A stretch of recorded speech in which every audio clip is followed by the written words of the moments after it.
Leaving your dog alone might seem simple.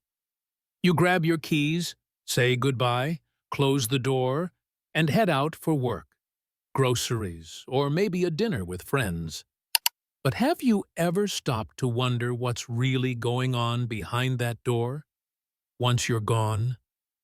For so many of us who see our dogs as family, this is the one thing that tugs at our hearts every time we leave home.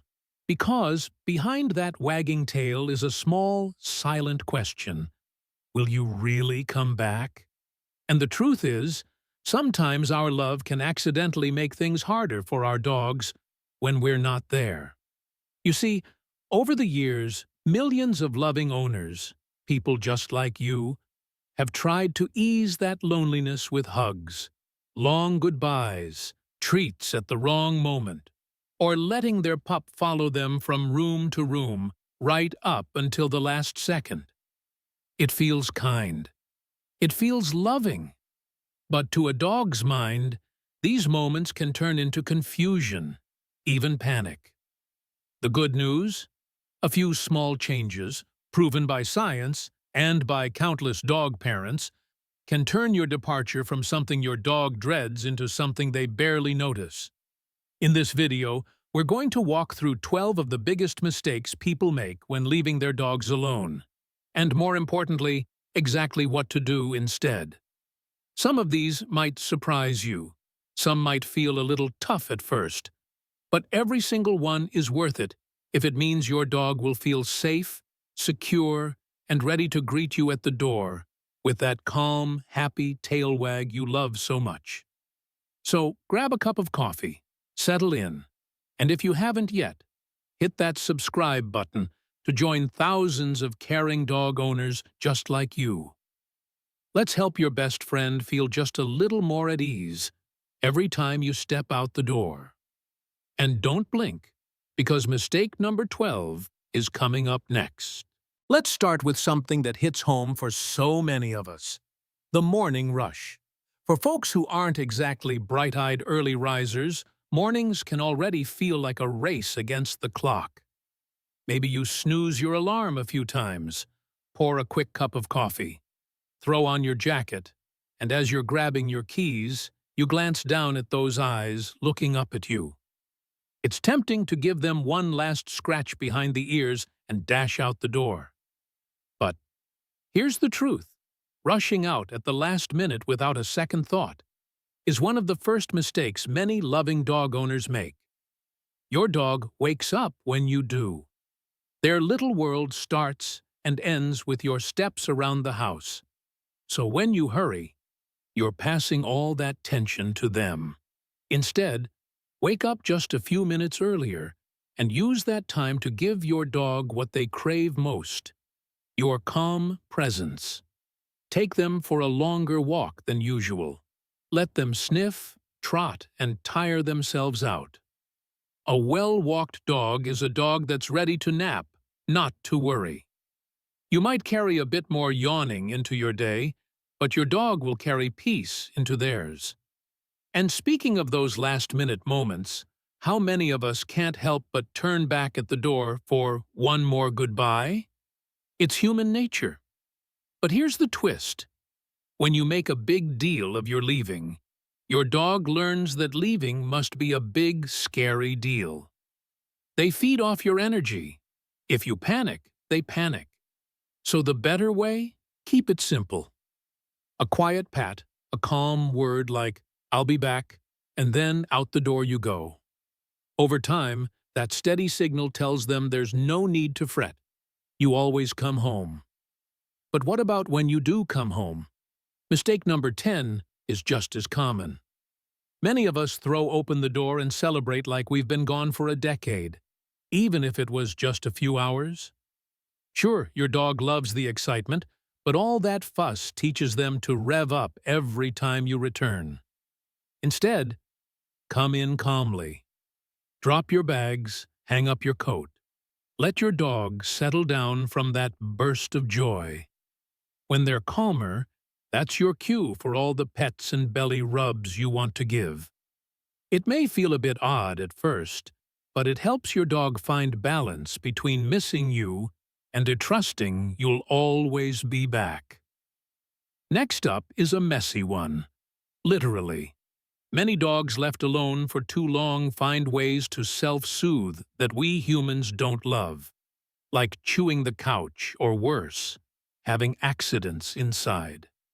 If your dog soils the house, remember, it's not revenge, it's stress. Dogs mark their scent to feel safer, and yelling when you get home only teaches them to fear your return. Instead, if you'll be gone for more than a few hours, think ahead. A dog walker, a trusted neighbor, or even a friend dropping by can make all the difference. And if accidents happen, clean it up, move on, and plan better next time. Your dog's peace of mind depends on it. Take a breath here, because we're just getting started. Coming up next, a simple thing inside your house that could turn a boring, lonely day into a calm, happy one. Let's talk about the house itself. Picture this. You've cleaned up the night before, everything's in its place. Toys tucked neatly into a basket, shoes lined up, floors spotless. It feels good to come home to a tidy space, right? But here's the thing. Your dog's whole world is that space while you're gone. When you pack away every toy and every chew bone, you're also packing away their best tools for passing the time. Mistake number 8 is forgetting that your dog needs ways to stay busy. Instead of putting everything away, scatter a few favorite toys around. Hide a treat or two under a blanket or behind a chair. Better yet, rotate which toys you leave out each day. That way, even old toys feel new again. Many dog owners swear by puzzle feeders too, little gadgets that make your dog work for their snack. It's a small effort for you, but it turns long, boring hours into a treasure hunt that keeps their mind calm and focused. Now, think about where your dog goes to feel safe. Some dogs curl up in a sunny spot by the window. Others like a crate or a cozy corner with blankets. But here's mistake number 7, not giving them that space. Or worse, locking them in a space that doesn't feel comforting. A crate can be a wonderful safe den if it's introduced the right way, left open, soft, warm, and filled with familiar scents. Many dog parents in our community shared how their pups choose their crate or bed on their own. So if you use one, make sure the door stays open when you can, and never use it as a punishment. The goal is to give your dog a place where they feel in control, not confined. And while you're setting up that cozy corner, don't forget what's outside. Mistake number 6 is leaving your house dark and closed off. Dogs love to see the world. Pull those curtains open a little before you leave. Let them watch the birds, the mailman, the neighbor's cat strut by. Sunlight alone can lift your dog's mood. And that warm patch on the floor is like nature's blanket.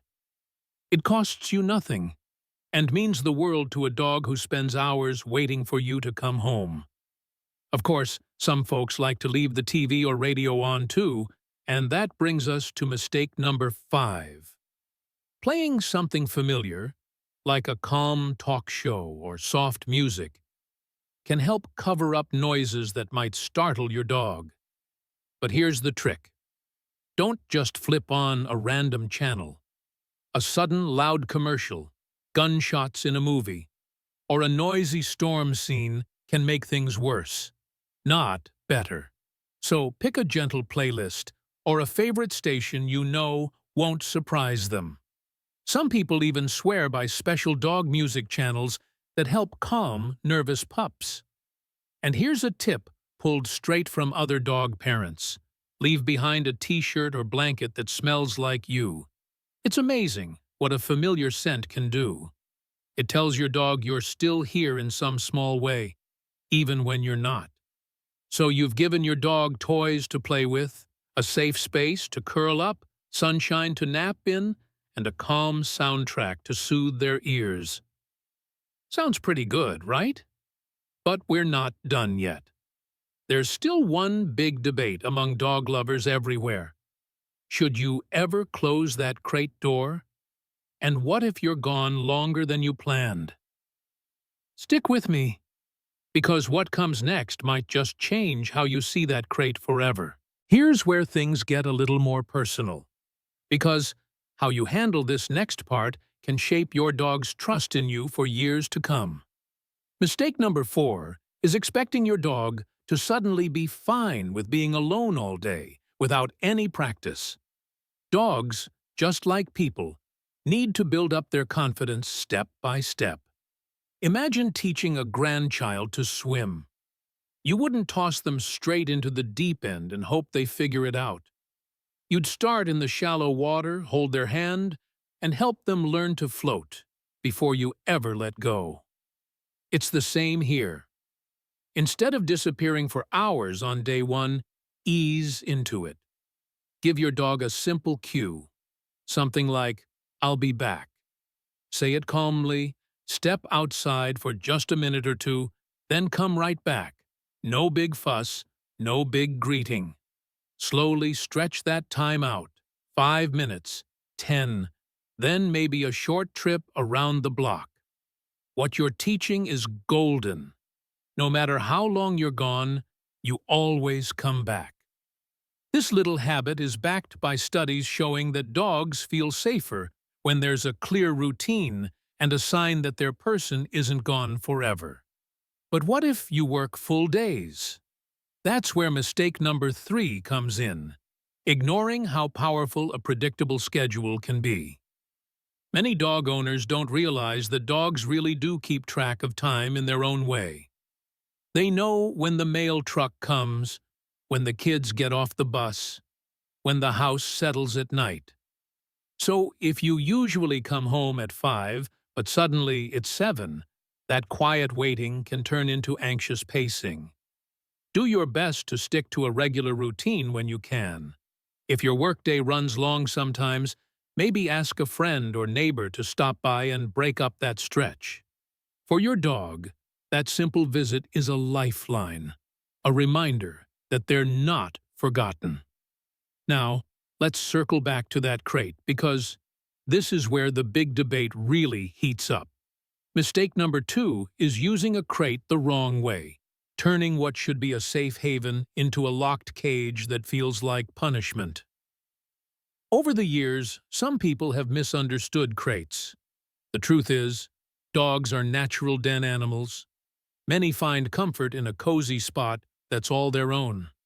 But there's a huge difference between a welcoming den and a locked box. If your dog chooses to nap in their crate, wonderful. Leave the door open when you're home so they know they can come and go. Fill it with a soft blanket, a favorite toy, even one of your old shirts. But don't force it, and never use it to solve separation anxiety by shutting the door for hours. Studies show that when a dog feels trapped, stress hormones can spike, making their fear worse, not better. Finally, there's mistake number 1, and it might be the hardest for many caring owners to hear. Some people believe the best way to teach a dog to cope is to ignore their cries. Let them cry it out, they say. But here's the thing. When your dog is crying, they're not trying to manipulate you. They're scared. They're calling for their family. If you respond with gentle calm, coming back in, reassuring them, giving them a safe chew toy, you're not spoiling them. You're teaching them that being alone doesn't mean being abandoned. Over time, as you build that trust and keep your goodbyes calm and low-key, they'll cry less because they won't feel the need. When you put all of this together, clear signals like "I'll be back," a calm routine, a crate that feels like a den instead of a cage, a loving return that isn't over the top. You're not just avoiding mistakes. You're giving your dog a simple gift, the peace of mind to know that every time you leave, you'll always come back. And in their little world, that's the best promise you could ever make. So before you grab your keys next time, remember, just a few thoughtful changes can turn your everyday goodbye into something your dog barely notices at all. And isn't that the kind of love they deserve? Hang on, because before we go, I have one last gentle reminder for you. So now you know. Maybe some of these ideas were familiar. Maybe a few surprised you. But if you've made it this far, you're already the kind of dog owner who cares enough to do things better. One small habit at a time. Because here's what it all comes down to. For your dog, every goodbye holds the same quiet question. Will you come back? And every time you return, you answer that question with love. It doesn't take fancy gadgets or expensive toys. It doesn't take hours of training or complicated tricks. It just takes you, showing your dog that your love doesn't disappear when the door closes. A calm morning walk instead of a rush. A quiet, steady goodbye instead of a dramatic one. A safe space, a favorite toy, a shirt that smells like home. These little choices tell your dog, you're safe, I'll be back, and you can rest easy until I am. That trust you build every day is what keeps their tail wagging when they hear your footsteps coming back up the driveway. So next time you head out that door, take a breath. Remind yourself you've done your part to make your dog feel okay while you're gone. And when you come home, that joyful greeting will feel even sweeter because you know they waited in calm, not fear.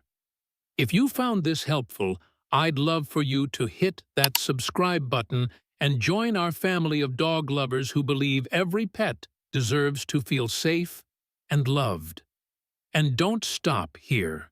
Up next, we're sharing 9 tiny things you can do every day that mean the world to your dog's heart. So go ahead, click over, watch the next video, and keep giving your best friend the happiest, calmest life you can. Because they'd do the same for you.